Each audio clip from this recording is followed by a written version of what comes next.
knit grass. The light here seems different. I cannot see the sun anymore. We make another left turn and we spot what seems to be a large animal of some kind below us. It appears to be an elephant. No. It looks more like a mammoth. This is incredible. Yet, there it is. Decrease altitude to 1,000 feet and take binoculars to better examine the animal. It is confirmed, it is definitely a mammoth-like animal. Report this to base camp. 1,030 hours encountering more rolling green hills now. The external temperature indicator reads 74 degrees Fahrenheit. Continuing on our heading now. Navigation instruments seem normal now. I am puzzled over their actions. Attempt to contact base camp. Radio is not functioning. 11:30 hours countryside below is more level and normal, if I may use that word. Ahead we spot what seems to be a city. This is impossible. Aircraft seems light and oddly buoyant. The controls refuse to respond. My God. Off our port and starboard wings are a strange type of aircraft. They are closing rapidly alongside. They are disc-shaped and have a radiant quality to them. They are close enough now to see the markings on them. It is a type of swastika. This is fantastic. Where are we? What has happened? I tug at the controls again. They will not respond. We are caught in an invisible vice grip of some type. 11:35 hours our radio crackles and a voice comes through in English with what perhaps is a slight Nordic or Germanic accent. The message is, "Welcome, Admiral, to our domain. We shall land you in exactly 7 minutes. Relax, Admiral, you are in good hands." I note the engines of our plane have stopped running. The aircraft is under some strange control and is now turning itself. The controls are useless. 11:40 hours another radio message received. We begin the landing process now, and in moments the plane shudders slightly, and begins a descent as though caught in some great unseen elevator. The downward motion is negligible, and we touch down with only a slight jolt. 11:45 hours I am making a hasty last entry in the flight log. Several men are approaching on foot toward our aircraft. They are tall with blonde hair. In the distance is a large shimmering city pulsating with rainbow hues of color. I do not know what is going to happen now, but I see no signs of weapons on those approaching. I hear now a voice ordering me by name to open the cargo door. I comply. End log. From this point I write all the following events here from memory. It defies the imagination and would seem all but madness if it had not happened. The radioman and I are taken from the aircraft and we are received in the most cordial manner. We were then boarded on a small platform-like conveyance with no wheels. It moves us toward the glowing city with great swiftness. As we approach, the city seems to be made of a crystal material. Soon we arrive at a large building that is a type I have never seen before. It appears to be right out of the design board of Frank Lloyd Wright, or perhaps more correctly, out of a Buck Rogers setting. We are given some type of warm beverage which tasted like nothing I have ever savored before. It is delicious. After about 10 minutes, two of our wondrous appearing hosts come to our quarters and announce that I am to accompany them. I have no choice but to comply. I leave my radioman behind and we walk a short distance and enter into what seems to be an elevator. We descend downward for some moments, the machine stops, and the door lifts silently upward. We then proceed down a long hallway that is lit by a rose-colored light that seems to be emanating from the very walls themselves. One of the beings motions for us to stop before a great door. Over the door is an inscription that I cannot read. The great door slides noiselessly open and I'm beckoned to enter. One of my hosts speaks. "Have no fear, Admiral, you are to have an audience with the master." I step inside and my eyes adjust to the beautiful coloration that seems to be filling the room completely. Then I begin to see my surroundings. What greeted my eyes is the most beautiful sight of my entire existence. It is in fact too beautiful and wondrous to describe. It is exquisite and delicate. I do not think there exists a human term that can describe it in any detail with justice.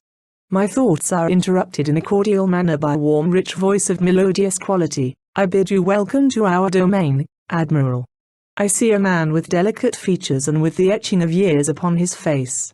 He is seated at a long table. He motions me to sit down in one of the chairs. After I am seated, He places his fingertips together and smiles.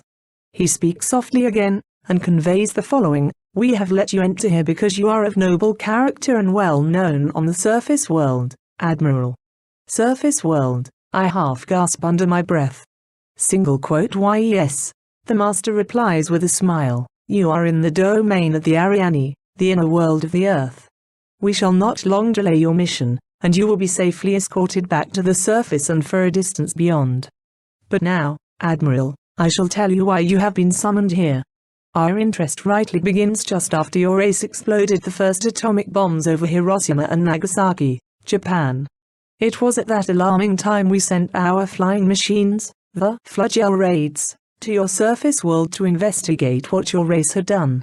That is, of course, past history now, my dear Admiral, but I must continue on. You see, we have never interfered before in your race's wars and barbarity, but now we must, for you have learned to tamper with a certain power that is not for man, namely, that of atomic energy. Our emissaries have already delivered messages to the powers of your world, and yet they do not heed. Now you have been chosen to be witness here that our world does exist.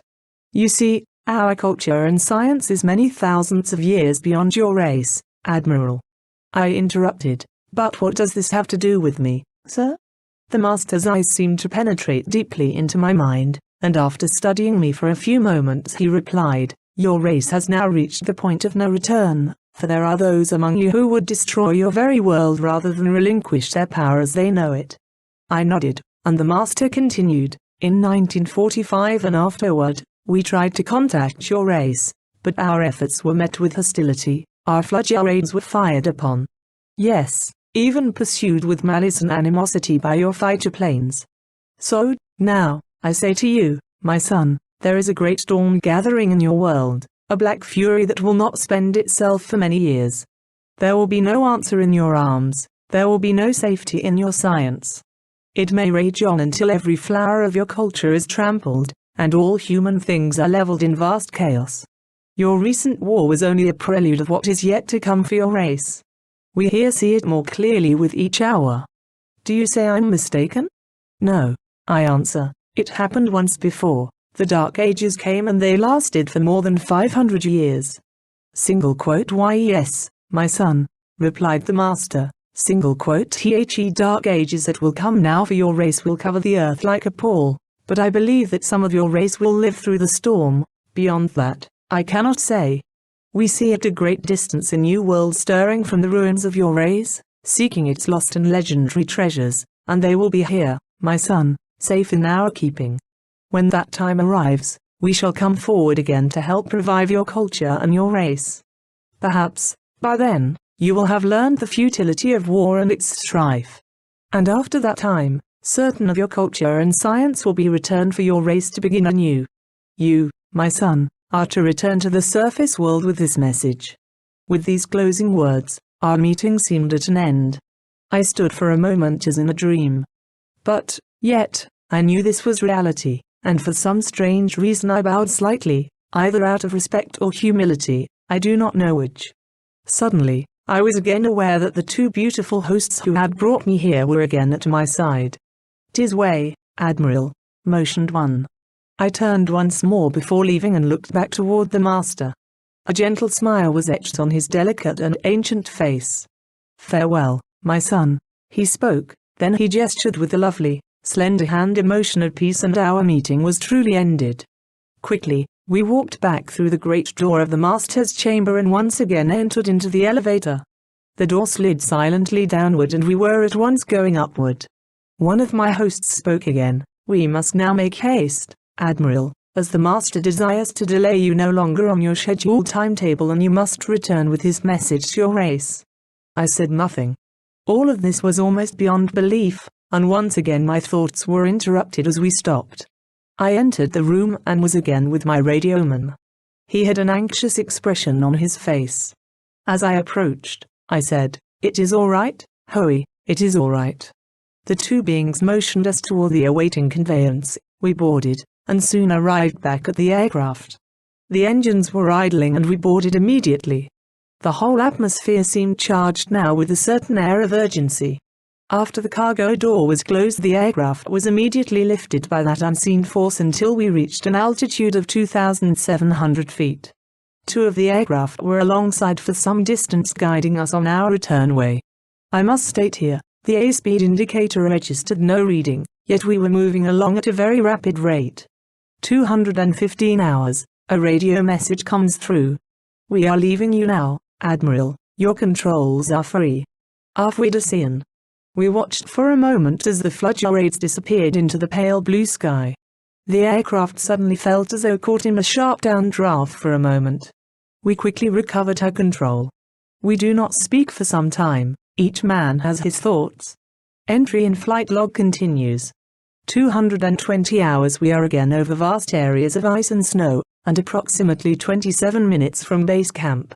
We radio them, they respond. We report all conditions normal. Normal. Base camp expresses relief at our re-established contact. 300 hours we land smoothly at base camp.